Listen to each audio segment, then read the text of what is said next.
आज पवित्र नुआखाई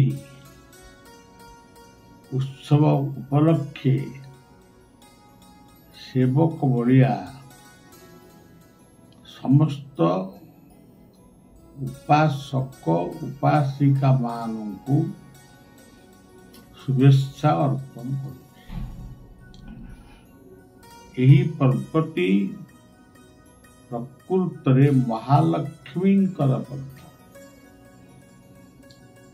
पूर्वर आमे पूर्व ओडिशा रे केतक स्थान में देखी पिला दिने नुआखाई किए केतबेले करे ता ठीक न थाए। किए इंद्र पूर्णिमा रे करे, इंद्र पूर्णिमा किए गणेश पूजा रे करंती, आउ किए दशहरा रे करंती, एमती की पालन करंती। तार अर्थ होउची बिलरे जो धान चाउल बिरी मुग होता है प्रथम भोगटा शीतलांक नारे बा समलेश्वरी नारे ताको अर्पण करती। अर्पण कर खाती एभली कि नुआ चाउल भात खाती।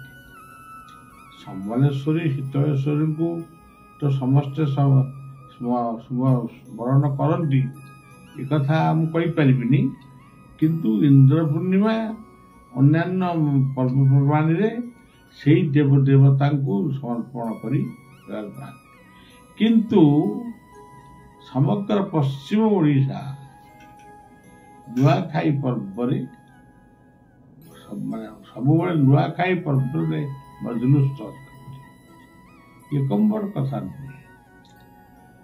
नुआखाई महालक्ष्मी पूजा प्रथम दिन अधिवास से दिन ठारू आमिष भक्षण आदि न करवा अत्यंत उत्तम। से दिन निष्ठार रहिल। नुआखाई पर्व दिन जमती आनंद उत्सव घरे कर सेमती करिवो। ता पर दिन मध्य अन्यान्य माने सात्विक आहार अन्यान्य दिग प्रति दृष्टि निक्षेप कर। खीरी कर, रसगोला कर, बड़ा कर इत्यादि इत्यादि। तीनोटी दिन पालिले भावुची पूर्ण कृपा लाभ। गोटे दिन पालिले मध्य लाभ हबो तो 3 दिन पालिले जहाँ लाभ होता गोटे दिन पालन से पारे न तेणु ये पर्वटी हूँ सुंदर। ओडिशार पश्चिमांचल जो पूजा कंस दरबार संबलपुर कंस दरबार नुआखाई शीतल षष्ठी आपणकर अन्यान्य पर्व सब कौन अच्छी ये सब पर्व केवल पश्चिम ओडिशार नुहे ये समग्र भारत वर्षर एवं समग्र विश्व मनीष। आपण चिंता करूँ माँ गर्भर जो छुआटी जन्म हुए माटी जिते माँ ठारू खाद्य छड़ेकरी छुआ माँ पेटू खाए से नुआखाई पर्व आरंभ हुए। तो यही मतटा को ग्रहण कले नुआखाई पर्वटा कौन पश्चिम ओडिशार केवल समग्र पृथ्वी पालन करुच्ची ओडिशार पश्चिमांचल। पश्चिमांचल लोक मान को साधुवाद देवा जिते शिशुरी जन्म ही पड़ा सी जो देश जो धर्म लोक से प्रथम मातृस्तन रु क्षीर खाइला कि गोमाता स्तन क्षीर खाइला एमती कि ओट छेली स्तन क्षीर से खाइला सी है द्वितीय नुआखाई। ये नुआखाई रे এই ନୂଆଖାଇ ଖାଦ୍ୟ ଜୀବନକୁ ଧୀରେ ଧୀରେ ବର୍ଦ୍ଧିତ କଲା। ଆମର ଲେଖା ହେଇଛି ଅନ୍ୟାନ୍ୟ ଅତିରୁ ହୁଅନ୍ତି। ତାପରେ ଆଉ ଗୋଟେ ଆନନ୍ଦ ପାଇଁ ଆମ ପରିବାରରେ ଗୋଟେ ନୂଆଖାଇ ପର୍ବ ପାଳନ ହୁଏ। ପ୍ରାୟ ସମସ୍ତଙ୍କ ଘରେ ଅନ୍ନପ୍ରାଶନ। ପିଲାଟି ଖଳି ଧରିବ, ଲେଖିବ, ବିଦ୍ୟାରମ୍ଭ। କୁହାଯାଏ ବିଦ୍ୟାରମ୍ଭ। ସେମିତି ଗୋଟେ ନୂଆ ଗିନା, ନୂଆ ଚାମଚ, ନୂଆ ଜାଗାରେ କ୍ଷୀରି ଟିକେ, ନିର୍ମାଲ୍ୟ ଟିକେ, ଏମିତି ସବୁ ଆତ୍ମୀୟ ସ୍ୱଜନ ମାନେ ଏକତ୍ର ହେଇ ପିଲା ପାଟିରେ ସେଦିନ ଖୁଆଇ ଦିଅନ୍ତି। ସିଏ ହଉଛି ମଣିଷର ତୃତୀୟ ନୂଆଖାଇ।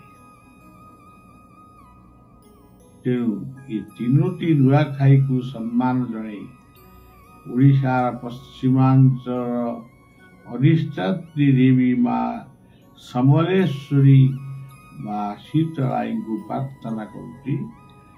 ଓଡ଼ିଶାର ପଶ୍ଚିମାଞ୍ଚଳ ଠାରୁ ସମଗ୍ର ଓଡ଼ିଶା, ସମଗ୍ର ଭାରତ ପ୍ରତି ତାଙ୍କର ଶୁଭ ଦୃଷ୍ଟି ହଉ। ଏତିକି କହି ଆଉ ଆମର ଯେଉଁମାନେ ଏ କଥା ଶୁଣୁଛନ୍ତି ସମସ୍ତେ ମଧ୍ୟ ଆଜି ନୂଆଖାଇରେ ଲକ୍ଷ୍ମୀଙ୍କର ପୂଜା କର। ଲକ୍ଷ୍ମୀ କହିଲେ ସଦାଚାରିଣୀ। ଯେଉଁ ପୁରୁଷ ସଦାଚାର, ଯେଉଁ ନାରୀ ସଦାଚାରିଣୀ, ସେଇଠି ହିଁ ଲକ୍ଷ୍ମୀ ଅଛନ୍ତି। ତେଣୁ ଆଜି ମଦ୍ୟ ମାଦକ ଏସବୁ ତ୍ୟାଗ କରି ତୋର ମହାଲକ୍ଷ୍ମୀଙ୍କୁ ମନ ଭିତରେ ଚିନ୍ତନ କର। ଓମ୍ ଶ୍ରୀ ମହାଲକ୍ଷ୍ମୀ ଦିବ୍ୟೈ ନମଃ। ଓମ୍ ଶ୍ରୀ ମହାଲକ୍ଷ୍ମୀ ଦିବ୍ୟೈ ନମଃ। ଘରେ ଘରେ ମହାଲକ୍ଷ୍ମୀଙ୍କ ଉଦ୍ଦେଶ୍ୟରେ ପ୍ରଦୀପଟିଏ ଜାଳିପାର, ହୁଳୁହୁଳି ପକେଇପାର, ଶଙ୍ଖବାଦନ କରିପାର।